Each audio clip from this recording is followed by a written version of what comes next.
É hoje, galera. O Flamengo vai enfrentar o Independente Medellín em busca aí de mais 3 pontos na competição. E vamos estar aí, ó, torcendo muito pelo nosso Mengão para poder estar conquistando esses 3 pontos, mantendo aí 100% na competição, que é muito importante para o Flamengo ter bastante vantagem lá na fase de mata-mata. E aproveitar, torcer um pouquinho ali pro Sporting Cristal ganhar do Palmeiras para a noite ainda ficar melhor. Então, sem mais enrolação, vamos para as notícias do Mengão. Ação inteira pro Maracanã e não cabe. Não cabe. Cabe muita gente, mas não todo mundo. E aí o restante vai ficar ligado aqui na ESPN, tá bom, Rafa? O povo já está sabendo, porque a notícia vaza e corre, Bruno Vicário. A partir do momento que você falou, massificou essa informação na primeira hora aqui do Sport Center, todo mundo que não tem ingresso já ficou, opa, tem uma solução para ver o jogo do Flamengo, mesmo sem ter ingresso, é assistir a ESPN e o Disney Plus com o Fernando Nardini e toda a sua turma, grande cobertura, grande trabalho da ESPN nessa quinta-feira aqui no Maracanã, desde cedo, abrindo o estádio e só fechando depois do linha de passe. E vocês falaram um pouco sobre essa questão envolvendo aí a torcida, né? Não houve a confirmação da quantidade de ingressos vendidos antecipadamente, mas o que se sabe é que aproximadamente 58 mil bilhetes já tinham sido comercializados. Isso não chega à totalidade da carga, que é superior a 67 mil, mas dá uma garantia boa de um público numeroso essa noite para Flamengo e Independente Medellín. A propósito, o Flamengo tem um ótimo histórico contra equipes colombianas, só perdeu 2 vezes em toda a sua história, e nos últimos 24 anos o Flamengo não perdeu para equipes da Colômbia. São 9 vitórias e 2 empates. Então é mais um elemento para aumentar a confiança e também a expectativa positiva para o desempenho do Flamengo essa noite contra o Independente Medellín. É importante dizer que o técnico Leonardo Jardim completa 10 jogos e a possibilidade dele manter a escalação é a primeira em toda a sua trajetória como treinador do Flamengo. Paquetá funcionou bem jogando mais uma vez como segundo homem de meio campo. Samuel Lino recuperou muito da sua autoconfiança, tem sido uma figura importante nas construções pelo lado esquerdo. A parte defensiva recuperando também a sua solidez. O Danilo segue no banco de reservas, a zaga com Léo Ortiz e também Léo Pereira. Então o Flamengo que deve jogar essa noite contra o Independente Medellín com Rossi no gol, Varela, Léo Ortiz, Léo Pereira e o Alexandro. O meio-campo com o Everton Araújo, o Paquetá e o Arrascaeta. Na frente o Plata, o Pedro em grande fase e o Samuel Lino. A bola rola às 9h30 da noite para o Maracanã em mais uma noite rubro-negra de Conmebol Libertadores. Bruno. Então continua aí com a gente, Rafa, para a gente falar bastante dessa partida, tá? Bom, o Flamengo já estreou com vitória na competição e aí o Pedro Henrique Torre na época falou o seguinte, ó, a turma de 2019 foi quem resolveu o jogo lá fora de casa no Peru, contra o Cusco. Isso. Foi isso, Jailson? Foi. Então vamos ver os números dos dois desde a chegada do Leonardo Jardim, Pedro e Arrascaeta. O Pedro tem 5 gols, bastante, hein? E uma assistência, o Arrascaeta tem 7 jogos, 1 gol e uma assistência. Mas a turma de 2019 foi o Bruno Henrique. É verdade. O Pedro não é o Bruno Henrique e Arrascaeta, né? Isso aí. Até porque o Pedro não era de 19. Isso aí. O Pedro exato. Foi só da outra conquista de 22. 22, né? Isso. 22. Bom, mas o Pedro é uma figura importante para o jogo de hoje. Claro. Até porque ele tem elogiado aquela história lá que ele falou, quando eu cheguei me falaram que ele não marcava tanto, né? Não contribuía tanto para o primeiro combate e não é isso que eu estou vendo aqui, o Jardim falou. O Pedro, a gente já, enfim, falando sobre as mudanças táticas do Jardim, para mim uma das principais foi a função do Pedro. O Felipe Luiz exigia muito, sim, dele ser o cara de dar a pressão, de ser o primeiro cara ali de incomodar os defensores.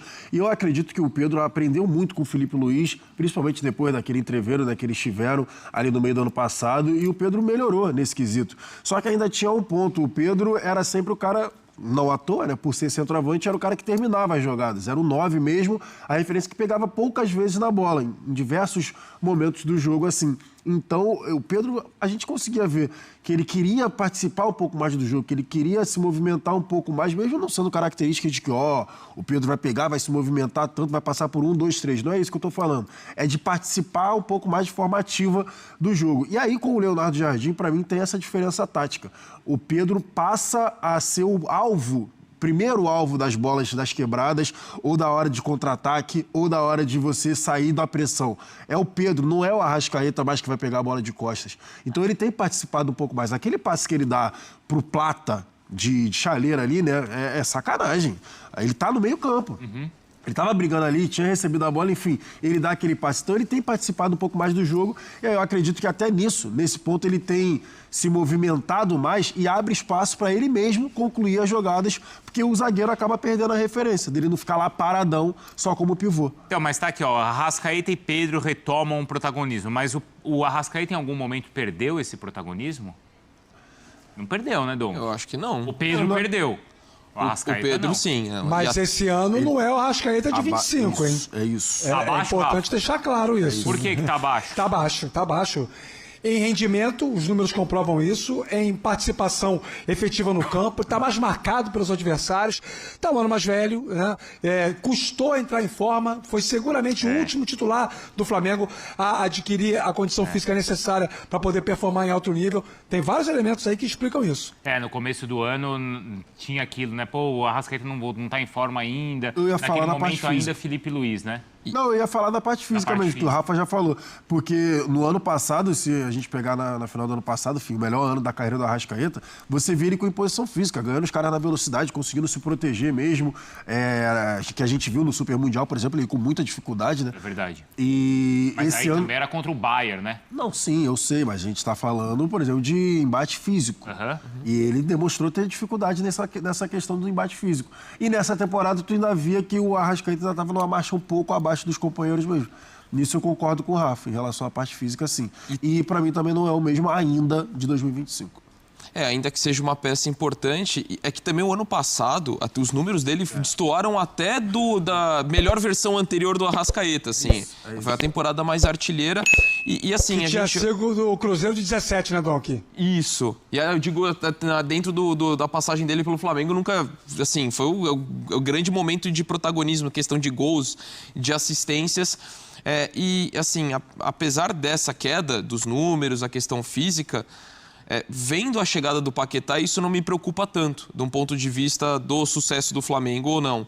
É que agora a gente está vendo o Paquetá tendo que jogar mais recuado, até por conta de lesão de Jorginho, de Pulgar, mas acho que o Flamengo vai ter condição de conseguir administrar esse menor protagonismo do Arrascaeta em relação a 2025. Acho que é algo que dá para lidar melhor do que diferentemente em outros tempos. Acho que o Flamengo tinha muita dificuldade em substituir o Arrascaeta em determinados momentos e acho que agora tem mais condições, ainda que os números dele, de repente, não sejam os mesmos de 2025. O Rafa, entre os volantes, aqueles desfalques continuam e aí a gente vai ter... Bom, o Paquetá é um dos volantes, certo? Continua nessa função, mas o Saúl tá voltando? O Saúl volta a ficar na relação para o jogo, né? O Flamengo já divulgou a programação do dia, almoço, lanche, preleção, saída para o Maracanã, mas não divulgou a lista dos jogadores relacionados. Mas o que se sabe é que ele e o Cebolinha, os dois entram nessa lista para o jogo de hoje. E aí o Saúl é o jogador a ser utilizado, se for esse o desejo do Leonardo Jardim, no transcurso da partida. A verdade é que o técnico português não conseguiu ainda usar o Saúl desde que ele chegou, né?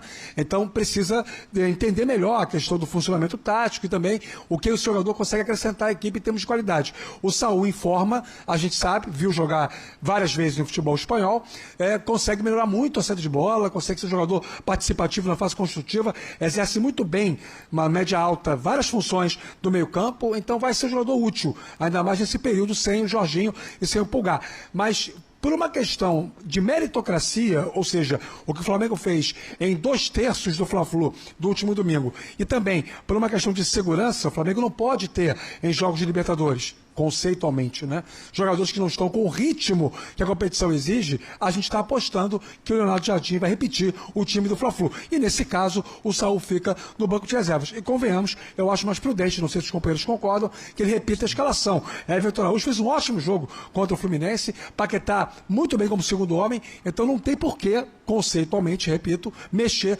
nessa configuração mesmo com o Saúl já à disposição. Tem por que mexer, Donk? Não tem, né? Ainda mais para colocar o Saúl. E assim, acho que mesmo que o Everton não tivesse ido bem, a questão... lógico, a gente não sabe do dia a dia, mas eu acho pouco provável que um jogador que ficou tanto tempo parado, tá readquirindo ritmo, esteja já em condição de ser titular logo de cara. Então, é um cara que acho que pode ser muito importante, até pela versatilidade que ele oferece. No primeiro momento, encaixou muito bem com o Flamengo, no Flamengo, mas as questões físicas acabaram prejudicando.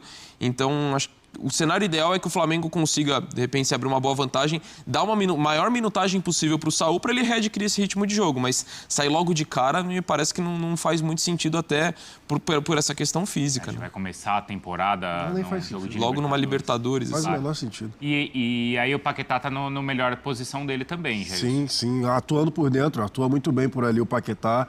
E aí o Donk também lembrou muito bem, né? O Arrascaeta, no momento que tiver ali uma instabilidade ou precisar ali na parte física, né, dar uma salvada, tem um Paquetá que pode fazer essa função com tranquilidade e o próprio Carrascal, que tudo bem, né? Então, como é que tá o Carrascal, hein? Deu uma queda, né? Começou muito bem, podendo jogar em todas as funções, basicamente. Foi utilizado até centralizado em alguns jogos, jogando aberto pela direita, jogando aberto pela esquerda, mas deu uma queda, assim, uma caída depois que, enfim, nessa temporada principalmente. Não é o fator Paquetá, não? Eu não vejo como influência do Paquetá, não. Eu vejo a questão mais particular. Eu tô só levantando a bola. Claro, eu vejo mais uma questão particular dele mesmo, porque ele continua atuando, não teve, por exemplo, uma questão que nem aconteceu com o Plata, que o Leonardo Jardim foi lá e cobrou que o Plata tinha algumas questões físicas, tinha que ter um pouco mais, né, de concentração ali na carreira, e o Plata volta atuando muito bem, então, pelos dois lados, como ele já vinha fazendo com o Felipe Luiz, Plata que era basicamente ali um protagonista com o Felipe. O Carrascal talvez tenha que tomar o mesmo puxão de orelha do Plata para, de fato, ali focar e voltar a conseguir ser protagonista, porque o Carrascal foi um dos principais jogadores na reta final da temporada passada. O Carrascal foi muito bem na reta final da temporada passada, porque o Samuelino, por exemplo, não vivia um bom momento.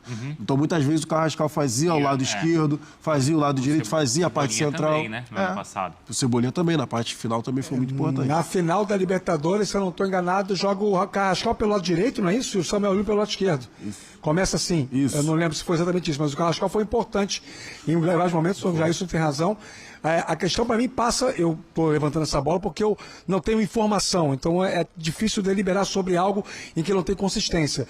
Mas depois que o Paquetá chegou, obviamente a minutagem do Carrascal diminuiu, a frequência como titular também diminuiu, e assim, a sensação que a gente tem vendo ele em campo é que ele entra com um nível de tensão, um nível de aceleração de movimentos que o transforma, esse comportamento, num jogador suscetível a lances como, por exemplo, então, a entrada em cima do Guga no Fla-Flu. Uma expulsão que não tem o menor sentido, inclusive, onde foi o lance e tudo mais. Pra mim é uma questão dele mesmo, porque você acabou de falar, não tinha o menor sentido aquela entrada que ele deu ali por trás. Era o Guga? Mas não é a primeira, né, Jailson? Exatamente, não é a primeira, mas então... Acho que foi o Guga, sim. Se eu não estou enganado, foi no gol. Para mim não fazia o menor sentido, porque não era nem para travar um contra-ataque. Ele simplesmente escolheu fazer a falta e deu aquela entrada. E, ao meu ver, eu te entendo perfeitamente, mas eu nem vejo eles concorrendo assim pela mesma função. Eu vejo o Paquetá ali... Então, quando ele jogava com os dois volantes, com o Eric e com o Jorginho, aí o Paquetá ficava meio nessa... Sim, tinha essa questão com o Carrascal. Eu vejo hoje, tendo em vista a ascensão do Paquetá, eu vejo o Carrascal muitas vezes mais com o Plata e com o Lino. Ali mais à frente. Seja o cara que for... Não é nem com a Arrascaeta. Não é com a Arrascaeta. Mas a grande dúvida quando voltarem Jorginho e Pulgar, o Paquetá volta a ser o meia aberta pela direita ou vai continuar sendo volante e aí o Leonardo Jardim deixa de escalar o Pulgar ou o Jorginho? Só saberemos quando todo mundo tiver à disposição, né? Então, fica essa dúvida no ar. Vai depender muito de como o Pulgar, né? Principalmente, porque o Pulgar também é o cão de guarda ali da defesa do Flamengo, né, do meio-campo há bastante tempo, só que o Pulgar também tem exagerado, principalmente nas entradas, né? O Jorginho a gente não precisa falar porque é o cara que comanda o meio-campo. Eu já falei isso aqui algumas vezes, eu prefiro o Paquetá jogando centralizado, né? Um pouco mais ali por dentro. Não gosto dessa função do Paquetá aberto. O que pode acontecer é que o Leonardo Jardim coloque todo mundo ali, né? Na tentativa de colocar todo mundo para jogar junto, e vai ter uma válvula de escape de velocidade, que aí provavelmente vai ser o Lino. Então, o que pode acontecer, né? Talvez seja ali o Pulgar, Jorginho, Paquetá e Arrasca, o Lino e o Pedro. E aí o Paquetá vai ter que revezar essa questão de direita e jogar centralizado. E o que é complicado é que a gente está fazendo tudo projeções baseado no hoje. Só que pela qualidade do elenco do Flamengo e a versatilidade dos jogadores, as coisas podem mudar assim rapidamente. A gente viu isso na última temporada. Por exemplo, o Saul volta, começa a jogar super bem e briga por uma posição. O Carrascal, que a princípio a gente via quando se falava vai ser um reserva da Arrascaeta, e jogou nas 3 posições que o Jailson falou e se estabeleceu super rápido como titular. Enfim, então acho que essa é a projeção de hoje, mas com o nível do Flamengo e a versatilidade, as coisas podem mudar rapidão. Tem o De La Cruz que foi bem, né? Rapidamente. Na Exato. partida lá contra o Cusco, né? Sim. É verdade. A gente nem tinha colocado Ainda precisa recuperar a forma física ideal ainda também. Tá em processo, De La Cruz. O De La Cruz na conversa. E, bom, e aí do outro lado, ali do lado esquerdo do ataque, tem o Samuel Lino, tem o Cebolinha, tem o Bruno Henrique, tem o Ayrton Lucas. Não, o Bruno Henrique vai ser mais com o Pedro e o Ayrton Lucas é com o Alexandre. Ayrton Lucas não, o Luiz Araújo. Luiz Araújo, na teoria, mais do lado direito, com Plata e Carrascal. Outro dia um amigo falou uma coisa que me fez pensar. Sei que tá acabando o programa, mas outro dia um amigo falou uma coisa que me fez pensar. Se o Flamengo tem tanta dificuldade para escalar ao mesmo tempo, né? Os dois volantes, o Arrascaeta, o Paquetá, um cara pela direita, o Pedro e um cara pela esquerda, só aí dá 7, a solução seria transformar a linha defensiva em 3 zagueiros. Se você tem o Danilo e você tem o Alexandre, que são jogadores que vão para a Copa do Mundo e que jogam de zagueiros e também de laterais, se você mantiver o Léo Pereira e tirar o Léo Ortiz, teoricamente você resolve matematicamente a questão para escalar todo mundo, num 3-4-3. Mas não me parece ser essa uma ideia do Leonardo Jardim. Foi um amigo que me falou. Nem fui eu, viu, Bruno? É só pra encaixar naquele jogo de botão que você é imbatível, Rafa. Obrigado, viu? Botão não, futebol de mesa. Eu já fui imbatível. Tem muito tempo que eu só faço figuração. Eu sou mais importante como Cartola. Um abraço. Tchau, valeu, Rafa. Então, hoje é a nossa super transmissão, tá? Já tem... Então é isso, né, galera? Flamengo hoje vai atrás de mais 3 pontos contra o Independente Medellín. Jogo muito importante. Com certeza o Maracanã vai estar lotadinho. Pontuar aí o máximo possível para na fase de mata-mata a gente poder aí fazer vários jogos de volta, né? No Maracanã, os jogos de volta no Maracanã vai ser muito importante caso o Flamengo consiga pontuar bastante aí na competição. Então já deixa aqui nos comentários qual vai ser o placar para esse jogão de bola. Eu quero muito saber a sua opinião. Vou ficando por aqui, até a próxima. Valeu, galera!